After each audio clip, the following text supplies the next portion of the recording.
In this modern age, we're constantly watching everyone else live their best lives, but we never get to live our own lives. And that is when this technique and simple steps come in. These are the simple steps that will help you get your power back. I'm Sara. Welcome to my channel. If you're new here, I make content all about healing, spiritual journey, witchcraft, and all the good stuff like that. And if you're interested, make sure to subscribe and like this video. Without further ado, let's go into this video.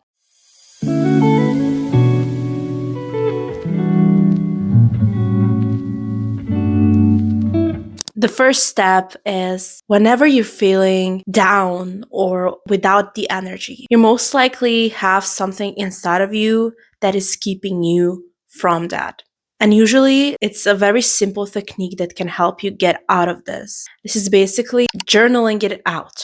Take a notebook, any kind of notebook, it doesn't have to be pretty, and journal out your thoughts. Whatever comes to your mind. This doesn't have to be anything that makes sense.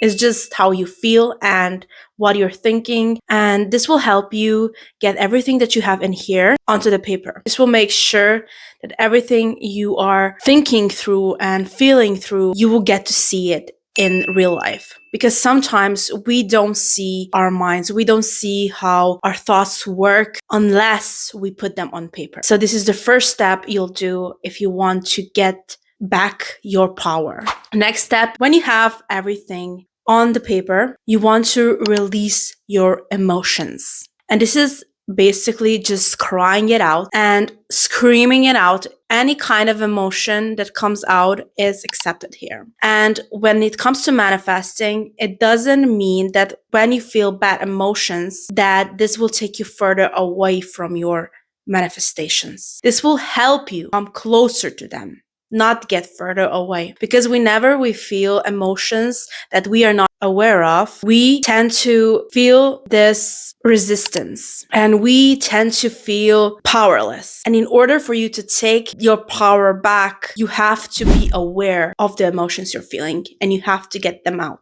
This probably won't be easy for a lot of you since it was never for me as well. I was taught that feeling your emotions is a bad thing and that bad emotions are bad emotions. And in this case, there are no bad emotions. Every emotion is here to tell you something. And if you're feeling it, it's probably for a reason. So feel the emotions. Don't suppress them. This won't get you anywhere. The next step is ask yourself this one simple question. What is something that you can do right now that will make you feel better? For me, that's a lot of times this is just relaxing and doing nothing for a change. I love working on my business, but sometimes things just get wild in my head. And sometimes for a while, I don't even work. Whatever this means for you, you do it. If this means going for a walk, go for a walk. If this means writing a book, I don't know. If this means drawing or if it means making a YouTube video, whatever it means for you, do one thing that will make you feel better, even if it's small. This is like crucial when it comes to taking your power back because you've been giving it to others. You've been giving it to somebody else. And now it's your turn to make yourself feel better. So do something that makes you feel better. The next thing is you should make your vision board and write your goals down. Writing your goals down is essential for your success. If you want to succeed and take your power back, you will have to write your goals down. It is said that the ones who write their goals down are the most successful people and will most likely persevere on their goals. I'm not saying that if you don't write your goals, you're not going to succeed at them, but the chance of succeeding is much higher when you write them down. Also, making a vision board is probably one of the steps that everyone talks about, but it really is something that can change the way you feel about your life. What I would recommend here is to make a vision board connected to the cycle of life. So what I did a few days ago, I did a phone wallpaper kind of vision board, and I only did it for this fall and for December, like for this last period of this year. I set small goals that I know I can achieve and I wrote them down. And with these goals that I had, I then put them on my vision board. So for me, this was pretty much living more healthy, getting my workout in, eating healthier, drinking more water, and also focusing on my relationships, like friendships at this moment, and this YouTube channel. I told myself that I want to create because I've been afraid for way too long, and now it's the time for me to speak everything I have to share and all my knowledge, because I've been learning this for the past 5 or 6 years, and it's been a long time, and I think I'm ready now to share everything I've learned with you. And if you have any things that I can talk about, make sure to write them in the comments. But we're not done with all the tips that I have to give out for you right now. The next thing, when you have your goals, your vision board, you want to plan your days. This is what I started doing only recently. I've been knowing about planning your days before, but I never had to plan them because I was working a full-time job. But now I'm not working anymore. I have my own business and I'm doing everything from home. So I was a bit all over the place. And then I realized that what was missing was actually planning everything. So what I started doing is I took like a monthly planner page on Canva, and I just plan everything that is like all the birthdays or everything on the monthly page. Then I have a weekly page where I just write some like appointments that I have and things that I want to do, like workouts and stuff like that on there. And then I have a daily planner where I planned my to-do lists and my goals for the day and my gratitude and everything I want to do in that specific day. This makes sure that I don't forget anything that has been on my list for a while. And I did notice that I'm doing a lot more things than I did before because I get to cross them away from the list. So this was basically something that helped me a lot, and I know that it will help you as well. The next thing is probably one of the most essential things if you want to take your power back. Stop scrolling. Stop scrolling on TikTok. Stop scrolling on Instagram. I'm not saying that you should stop scrolling completely, but you should limit it. At least don't scroll in the morning and at night. I added on my phone this app blocker. I couldn't get myself to stop scrolling,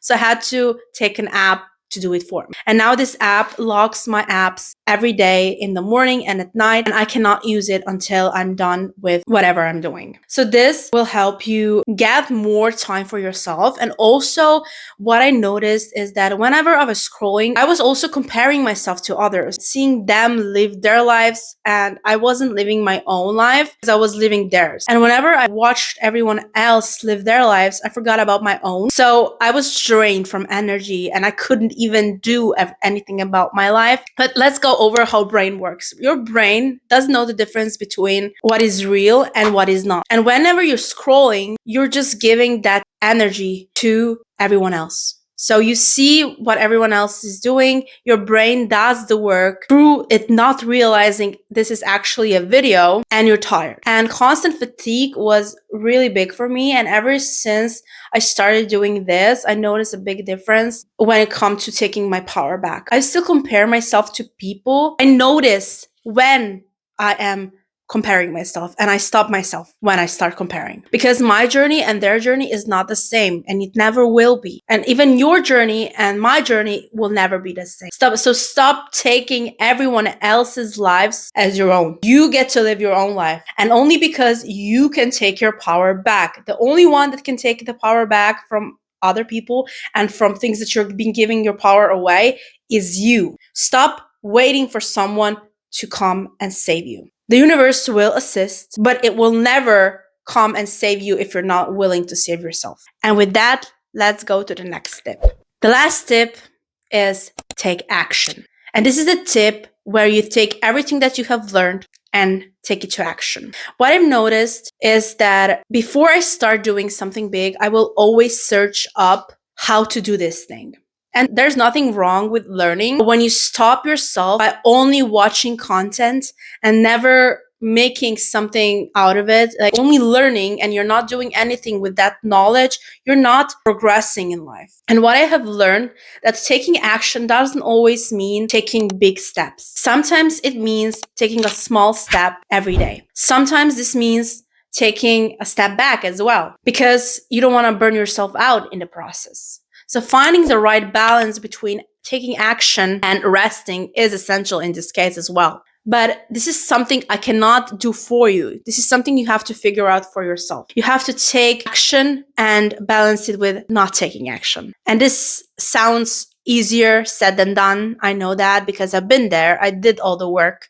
And I know that in the process of going towards your goals, you most likely will feel scared. You will feel resistance. And maybe your brain will convince you that what you're doing is not the right thing. But you have to notice those things. You have to see the things that are stopping you, your limiting beliefs, your thoughts. These things are stopping you. Your excuses are stopping you from becoming the best version of you. Your limiting beliefs might be, what will people think of me when I do this? And you know what I say? I say, fuck the people. People that talk shit about you, they're not your people. And you deserve better. You deserve someone that will support you no matter what. And this is what it means to take your power back.